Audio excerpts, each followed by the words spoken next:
안녕하십니까. 이커리의 컨텐츠 연구 실장입니다. 흔히 면접을 볼 때 잘 봤냐 라는 말의 동의어로 자신감 있게 봤다라고 표현을 하곤 합니다. 자, 우리는 달리 말하면 면접을 자신감 있게 봐야 되는데 자신감은 어떤 것인가, 자신감의 본질에 대해서 한번 고민해보는 시간을 가져보도록 하겠습니다. 자, 우리는 어떻게 하면 자신감을 연출할 수 있는가? 이 네 가지 요소만 갖추면 저는 타인이 누군가를 봤을 때, 면접장에서 누군가를 봤을 때 자신감이 있다라고 판단을 한다고, 그런 로직을 네 가지 요소로 정리를 해 보았습니다. 자, 첫 번째는 감투어. 흔히들 말을 잘 못하는 사람들이 말의 중간에 이제 같은 너 들어가도 되지 않을 말들을 흔히 쓰는 경우를 많이 보게 됩니다. 이러한 요소는 말을 하고자 하는 사람이 준비가 안 됐다라는 인상을 주기 때문에 감투어를 사용하는 것은 굉장히 안 좋은 버릇입니다. 차라리 감투어를 쓰는 대신에 생각이 나지 않는다면 차라리 1초 내지 2초에서 쉬어주세요. 차라리 침묵을 유지하는 게 감투어를 남발하는 것보다 훨씬 더 좋은 결과를 불러일으키곤 합니다. 자, 그러면 감투어를 우리가 왜 사용하게 되는가? 준비가 안 돼서 그렇습니다. 감투어를 사용하는 이유는 우리는 말의 컨텐츠를 준비하고 면접장에 들어와서 그걸 보여줘야 되는데 그 컨텐츠가 없으니까 면접장에서 생각을 하게 되는 거예요. 그래서 쓸데없는 말이 나오게 되고 계속 생각을 해야 되다 보니까 이제 이런 말들을 사용하면서 그 자리에서 생각을 하는 거예요. 자, 예를 들어서 면접관이 지원 동기에 대해서 물어봤을 때 저의 지원 동기는 이제 그렇기 때문에 이런 역량들을 잘 펼칠 수 있다고 생각을 해서 이런 식으로 말을 하는 거예요. 굉장히 안 좋은 버릇이고. 자, 그러면 감투어를 사용하지 않기 위해서 우리는 어떤 방책을 준비를 해야 되는가? 말의 컨텐츠가 있어야 돼요.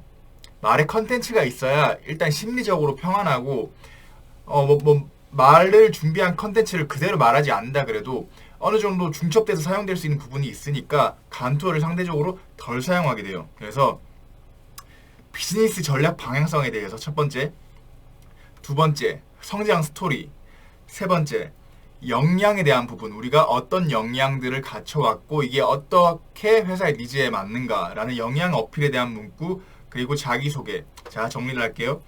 자기소개, 성장 스토리, 역량 어필, 비즈니스에 관한 사항, 이 네 가지는 우리가 그냥 단순하게 알고 있다, 암묵적으로 우리가 머릿속에 있다 이런 수준이 아니라 그 백지 상태에서 글로 쓸 수 있을 정도로 머릿속에 굉장히 밀도 있게 그걸 자리 잡고 있어야 돼요. 그래야 감투어가 안 나와요.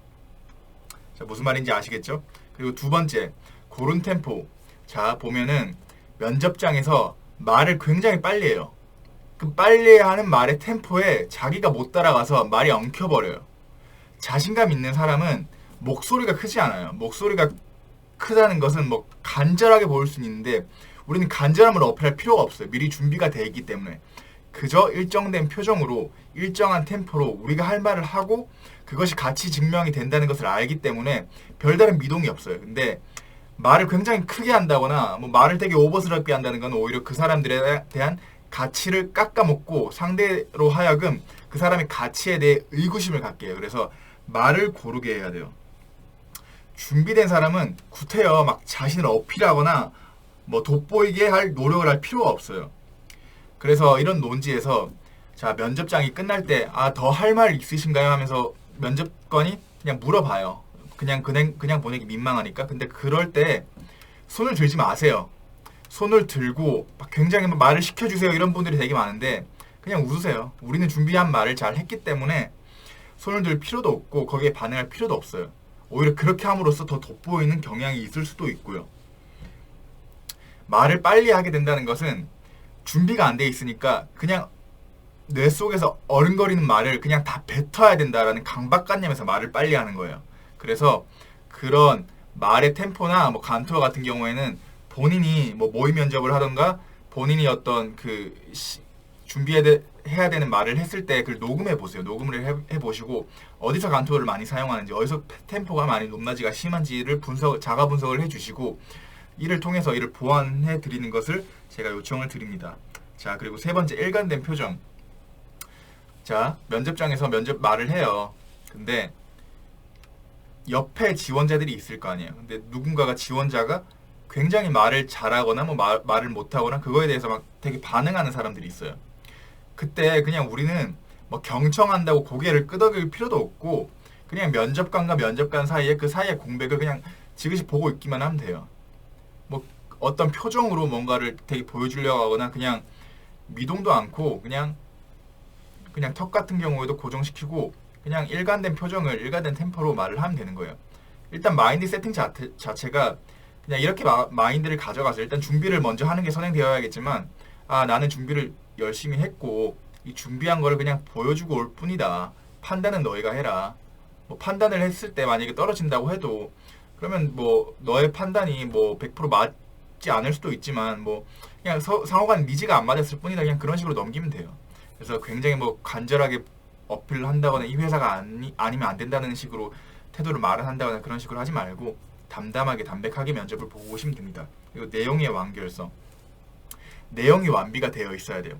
1, 2, 3. 이 세 가지 요소는 형식적인 부분이고 내용적인 부분에 있어서는 아까도 말씀드렸지만 그 네 가지 요소들을 밀도 있게 준비를 해서 그 내용적으로 말의 어떤 그 완결성이 있어야 돼요. 그래야지 자신감 있게 보여요. 그래서 자, 내용의 완결성은 뭐 준비를 많이 하셔야겠지만 간투어, 템포, 표정 이런 부분에 있어서는 뭐 시뮬레이션을 한다던가 아니면 뭐 스터디를 해서 뭐 친구들끼리 봐준다거나 해서 교정을 할 수 있는 부분이기 때문에 교정을 하시는 게 굉장히 중요하다고 말씀을 드리고 싶습니다.